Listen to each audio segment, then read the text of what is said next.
सागर की कटरा यातायात पुलिस चौकी के सामने एक महिला को बातों में उलझाकर दो युवक महिला की सोने की चेन व अंगूठी लेकर भाग गए। इस घटना का सीसीटीवी फुटेज भी सामने आया। महिला के पति अरुण गोदरे शनिवार दोपहर 1 बजे जानकारी देते हुए बताया, मेरी दुकान और घर यातायात पुलिस चौकी के सामने है। मेरी पत्नी शोभा शनिवार सुबह 7:30 बजे मंदिर गई थी। वहां से लौटकर लगभग 8:30 बजे घर आ रही थी। घर के सामने दो लड़के मिले जिन्होंने पूछा कि डॉक्टर आकाश जैन कहाँ रहते हैं।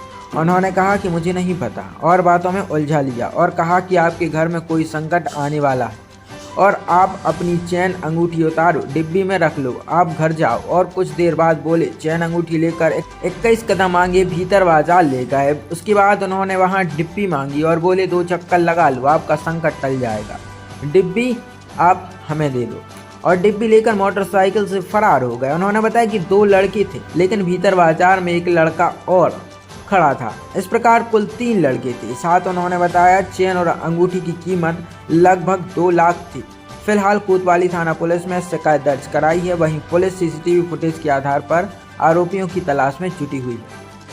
क्या नाम है आपका? अरुण गोदरे। क्या घटनाक्रम हुआ है अभी आपके यहाँ? हमारी श्रीमती जी सुबह 7:30 मंदिर जाती हैं, वहाँ से लौट के 8:30 घर आती हैं। घर के सामने 2 लड़के मिले।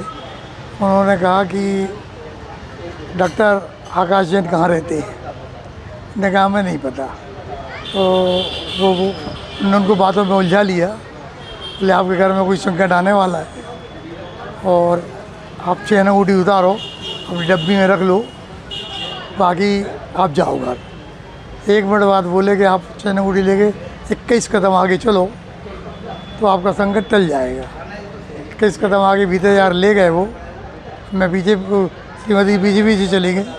उसके बाद उनने वहाँ से वो डब्बी मांगी। बोले अब 2 चक्कर लगा लो और आपका संकट टल जाएगा, डिब्बी आप हमें दे दो। डिब्बी लेके वो मोटरसाइकिल बैठ के फरार हो गए। कितने लड़के थे? 2 लड़के थे लेकिन वहाँ एक और खड़ा था भीतर बाजार में। टोटल 3 हो गए थे। कितने बजे की घटना है? 8:50 की। कहाँ गई थी वो? जैन मंदिर। रोजाना की तरह जैन मंदिर गई थी। लगभग कितने का सामान गया है? करीब 2 लाख का। क्या शुभ नाम है आपका? अरुण गोदरे। और ये घटना जहाँ घटी है कौन सा? ये हमारे घर कटरा पुलिस चौकी के सामने।